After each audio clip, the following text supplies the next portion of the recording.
सुप्रभात बच्चों। मैं इंदु राणा निर्मल एजुकेशन क्लासेस में आप सभी का स्वागत करती हूँ।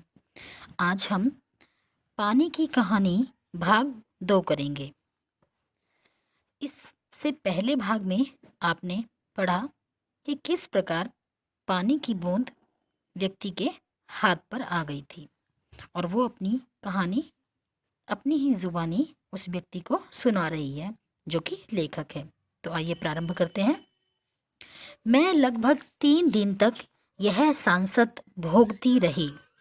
मैं पत्तों के नन्हे नन्हे छेदों से होकर जैसे तैसे जान बचाकर भागी।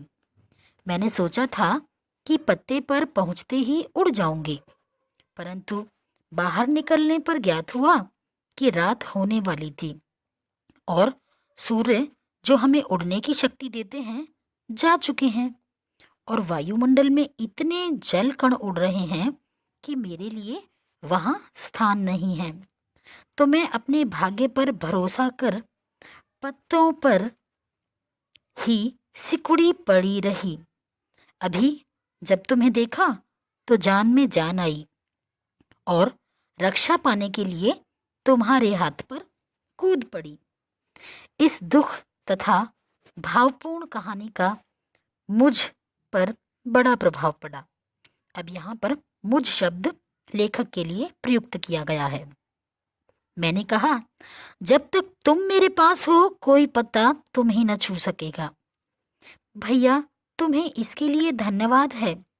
मैं जब तक सूर्य ना निकले तभी तक रक्षा चाहती हूँ। उनका दर्शन करते ही मुझ में उड़ने की शक्ति आ जाएगी। अब प्यारे बच्चों, जैसा कि आप सभी जानते हैं कि पानी की बूंद सूर्य की धूप से वाष्पित होकर उड़ जाती है और दिखाई नहीं देती। मेरा जीवन विचित्र घटनाओं से परिपूर्ण है। मैं उसकी कहानी तुम्हें सुनाऊंगी तो तुम्हारा हाथ तनिक भी ना दुखेगा। अब पानी की बूंद लेखक के हाथ पर है, तो इसीलिए वो कहती है कि मैं तुम्हें अपनी बातें बताऊंगी, अपने जीवन की घटना बताऊंगी, तब मेरी बात सुनते सुनते तुम्हारा हाथ दुखेगा नहीं। क्योंकि अगर हम अपने किसी शरीर के एक अंग को एक ही स्थिति में रखते हैं तो वह दर्द करने लगता है, दुखने लगता है। लेखक ने कहा, अच्छा सुनाओ।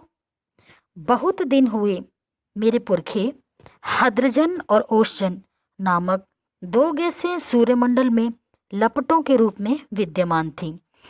अब आप सभी जानते हैं कि पानी का जन्म हाइड्रोजन और ऑक्सीजन नामक 2 गैसों के मिलने से होता है।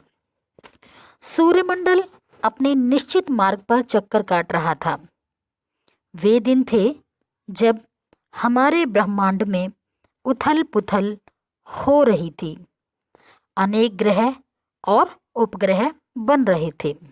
अब प्यारे बच्चों, हमारी पृथ्वी का निर्माण बहुत समय पहले हुआ है और उस समय में सूर्यमंडल में और हमारे अंतरिक्ष में ब्रह्मांड में अनेक सारी घटनाएं घटित हुई, जिसके फलस्वरूप पृथ्वी का निर्माण हुआ। ठहरो, क्या तुम्हारे पुरखे अब सूर्यमंडल में नहीं हैं? हैं, उनके वंशज अपनी भयावह लपटों से अब भी उनका मुख उज्जवल किए हुए हैं। हाँ, तो मेरे पुरखे बड़ी प्रसन्नता से सूर्य के धरातल पर नाचते रहते थे। एक दिन की बात है कि दूर एक प्रचंड प्रकाश पिंड दिखाई पड़ा। उनकी आंखें चौंधियाने लगीं।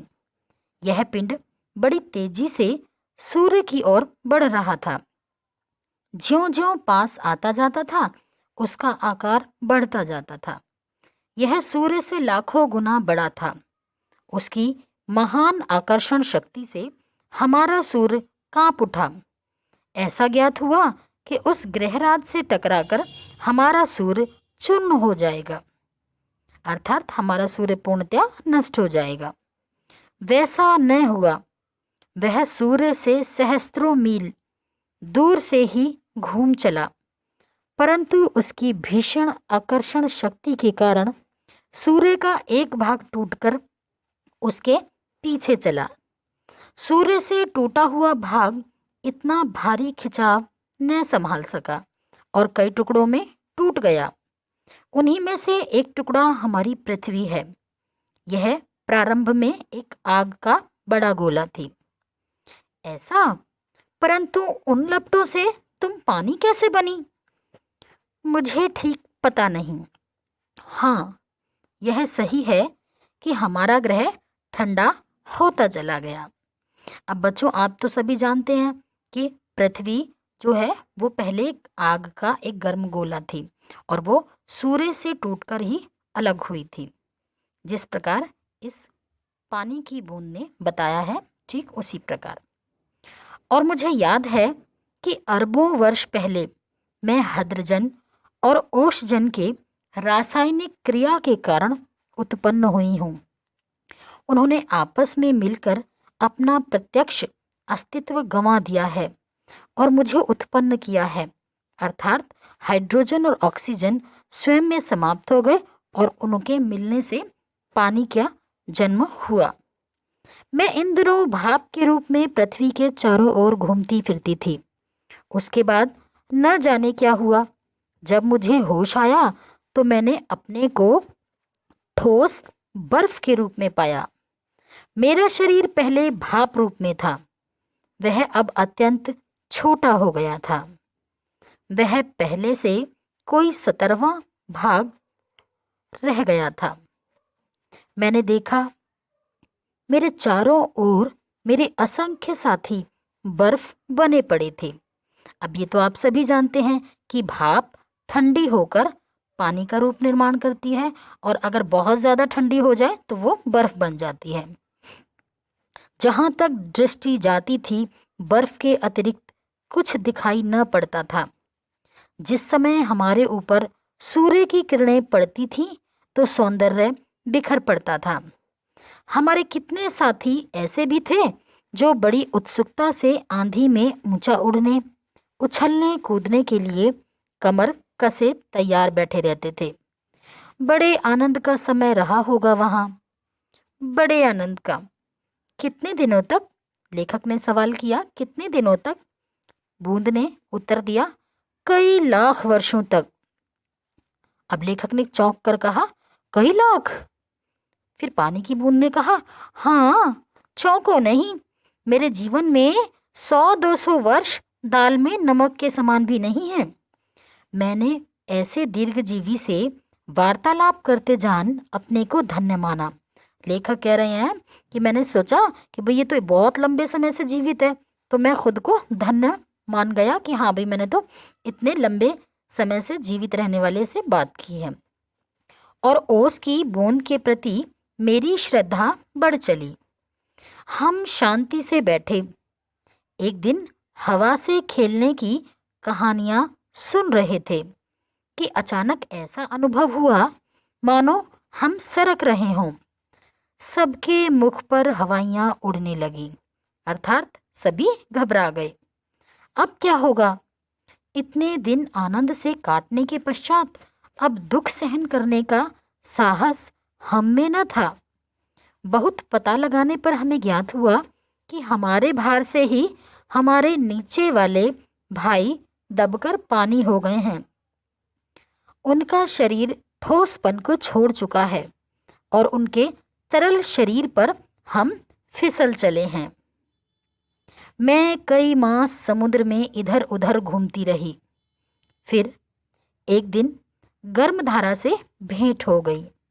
अब आप सभी जानते हैं कि पृथ्वी पर ठंडे जल की धारा भी है और गर्म जल की धारा भी।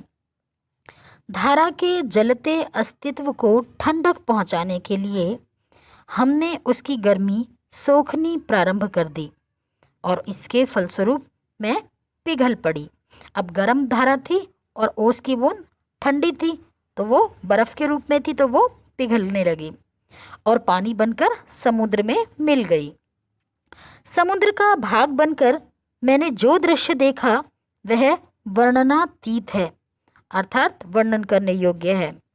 मैं अभी तक समझती थी कि समुद्र में केवल मेरे बंधु बांधवों का ही राज्य है, परंतु अब ज्ञात हुआ कि समुद्र में चहल पहल वास्तव में दूसरे ही जीवों की है और उसमें निरा नमक भरा है।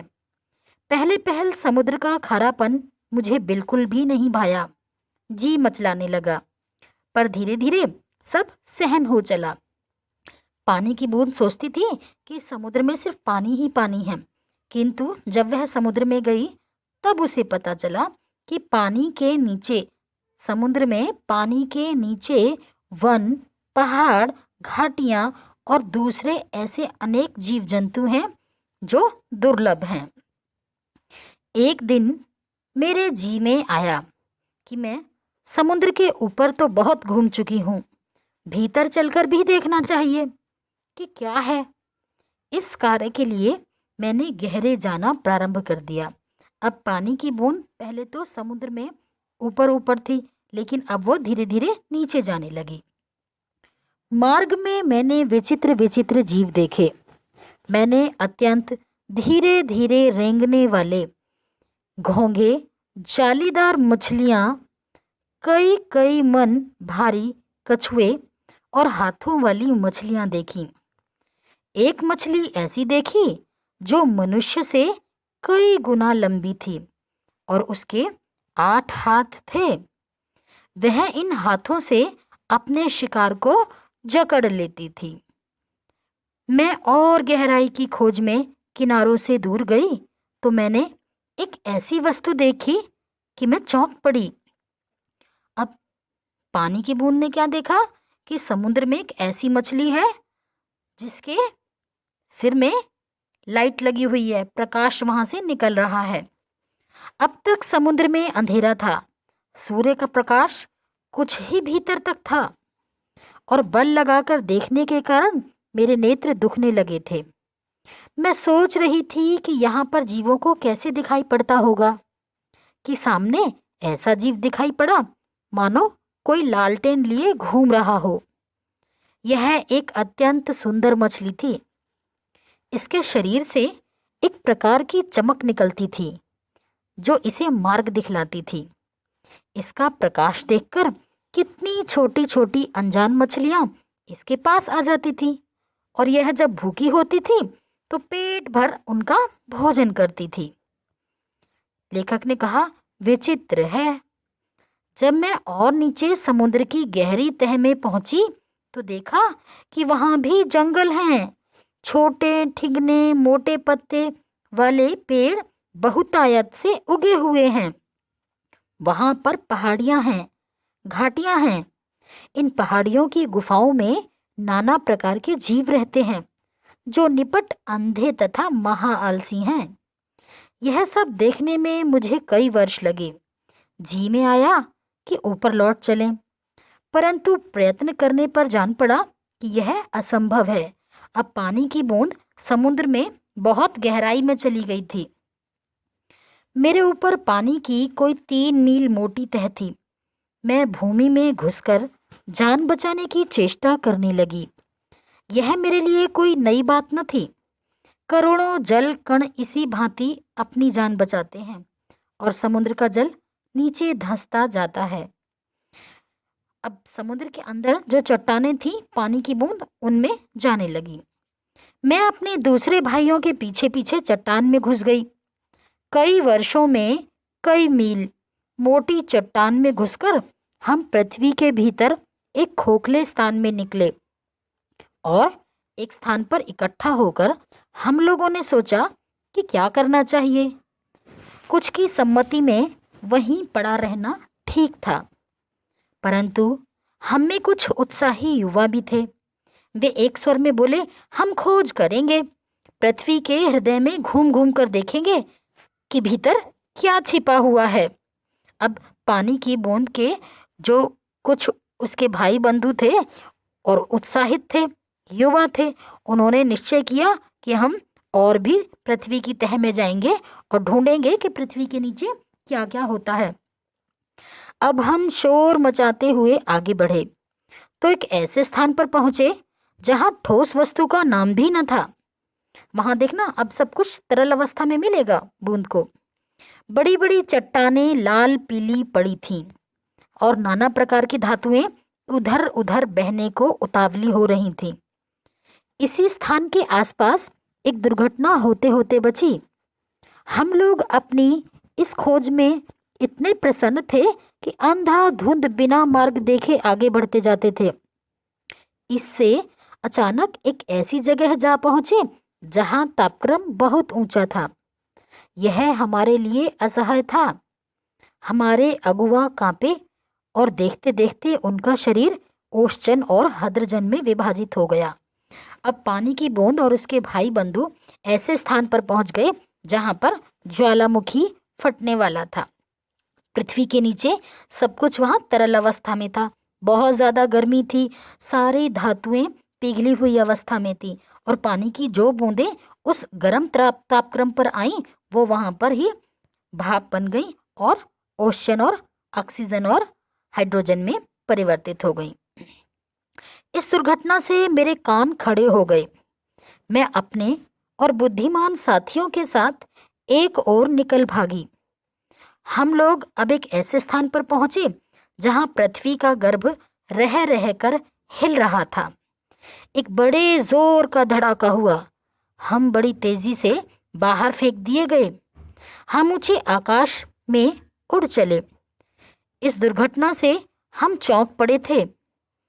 पीछे देखने से ज्ञात हुआ कि पृथ्वी फट गई है और उसमें धुआं, रेत, पिघली धातुएं तथा लपटें निकल रही हैं। यह दृश्य बड़ा ही शानदार था और इसे देखने की हमें बार बार इच्छा होने लगी। मैं समझ गया, तुम ज्वालामुखी की बात कर रही हो, लेखक ने कहा। तो बूंद ने कहा, हाँ, तुम लोग उसे ज्वालामुखी कहते हो। अब जब हम ऊपर पहुंचे तो हमें एक और भाप का बड़ा दल मिला। हम गरजकर आपस में मिले और आगे बढ़े। पुरानी सहेली आंधी के भी हमें यहाँ दर्शन हुए। वह हमें पीठ पर लादे कभी इधर ले जाती, कभी उधर। वह दिन बड़े आनंद के थे। हम आकाश में स्वच्छंद किलोले करते फिरते थे।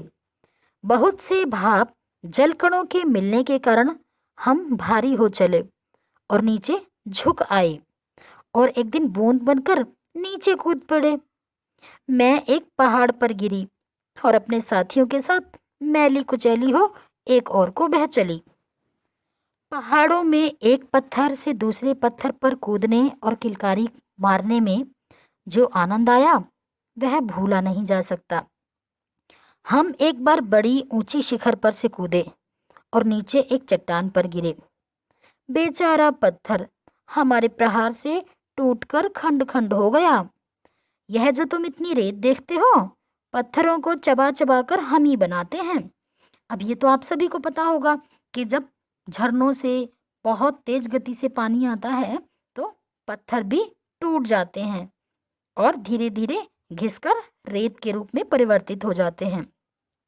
जिस समय हम मौज में आते हैं तो कठोर से कठोर वस्तु हमारा प्रहार सहन नहीं कर सकती। अपनी विजयों से उन्मत्त होकर हम लोग इधर उधर बिखर गए। मेरी इच्छा बहुत दिनों से समतल भूमि देखने की थी, इसलिए मैं एक छोटी धारा में मिल गई। सरिता के वे दिवस बड़े मजे के थे। हम कभी भूमि को काटते, कभी पेड़ों को खोखला कर उन्हें गिरा देते। बहते बहते मैं एक दिन एक नगर में पास पहुंची। मैंने देखा कि नदी के तट पर एक ऊंची मीनार में से कुछ काली काली हवा निकल रही है। मैं उत्सुक हो उसे देखने को क्या बढ़ी कि अपने हाथों दुर्भाग्य को न्योता दिया। ज्यों ही मैं उसके पास पहुंची, अपने और साथियों के साथ एक मोटे नल में खींच ली गई। कई दिनों तक मैं नल नल घूमती फिरी। मैं प्रतिक्षण उसमें से निकल भागने की चेष्टा में लगी रहती थी। भाग्य मेरे साथ था।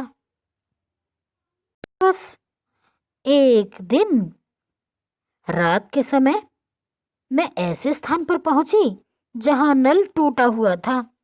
मैं तुरंत उसमें होकर निकल भागी और पृथ्वी में समा गई। अंदर ही अंदर घूमते घूमते इस बेर के पेड़ के पास पहुंची। वह रुकी।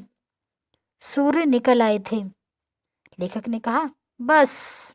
मैंने कहा, हाँ, अब मैं तुम्हारे पास नहीं ठहर सकती।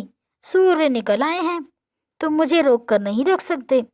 वह ओस की बूंद धीरे धीरे घटी और आंखों से ओझल हो गई। तो प्यारे बच्चों, देखा आपने कि किस प्रकार पानी की बूंद ने अपनी कहानी अपनी ही जुबानी लेखक को सुनाई। धन्यवाद।